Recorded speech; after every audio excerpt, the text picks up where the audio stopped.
ಜಮೀನಿಗೆ ಅತಿಕ್ರಮ ಪ್ರವೇಶಿಸಿ ಹಲ್ಲೆ ನಡೆಸಿದ ಆರೋಪಕ್ಕೆ ಸಂಬಂಧಪಟ್ಟಂತೆ ನಿರ್ದೇಶಕ ಟಿಎನ್ ಸೀತಾರಾಮ್ಗೆ ಹೈಕೋರ್ಟ್ ರಿಲೀಫ್ ನೀಡಿದೆ. ಇನ್ನು ಹೈಕೋರ್ಟ್ನಿಂದ ರಾಜ್ಯ ಸರ್ಕಾರಕ್ಕೆ ನೋಟಿಸ್ ಜಾರಿ ಮಾಡಲಾಗಿದೆ. ದೊಡ್ಡಬಳ್ಳಾಪುರ ಗ್ರಾಮಾಂತರ ಠಾಣೆಯಲ್ಲಿ ಎಫ್ಐಆರ್ ಕೂಡ ದಾಖಲಾಗಿತ್ತು.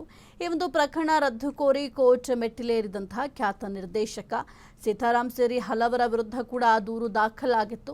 ಇನ್ನು ನ್ಯಾಯಮೂರ್ತಿಗಳಾದಂತಹ ವಿ ಶ್ರೀಶಾನಂದ ಪೀಠದಿಂದ ವಿಚಾರಣೆ ಕೂಡ ನಡೆಸಲಾಯಿತು. ಈ ಒಂದು ವಿಚಾರಣೆ ನಡೆಸಿ ಪ್ರತಿವಾದಿಗಳಿಗೆ ನೋಟಿಸ್ ಅನ್ನು ಹೈಕೋರ್ಟ್ ನೀಡಿದೆ. ರಾಜಕೀಯ ಪ್ರೇರಿತ ಪ್ರಕರಣ ಅಂತ ಕೂಡ ವಾದವನ್ನ ಮಾಡಲಾಯಿತು. ಜೊತೆಗೆ ಒತ್ತಡಕ್ಕೆ ಮಣಿದು ಕೇಸ್ ದಾಖಲಿಸಲಾಗಿದೆ ಅಂತ ಕೂಡ ಟಿಎನ್ ಸೀತಾರಾಮ್ ಪರ ವಕೀಲರು ವಾದವನ್ನ ಮಾಡಿದ್ರು. ನೋಟಿಸ್ ಜಾರಿಗೊಳಿಸಿ ವಿಚಾರಣೆಯನ್ನು ಸದ್ಯಕ್ಕೆ ಹೈಕೋರ್ಟ್ ಮುಂದೂಡಿಕೆ ಮಾಡಿದೆ.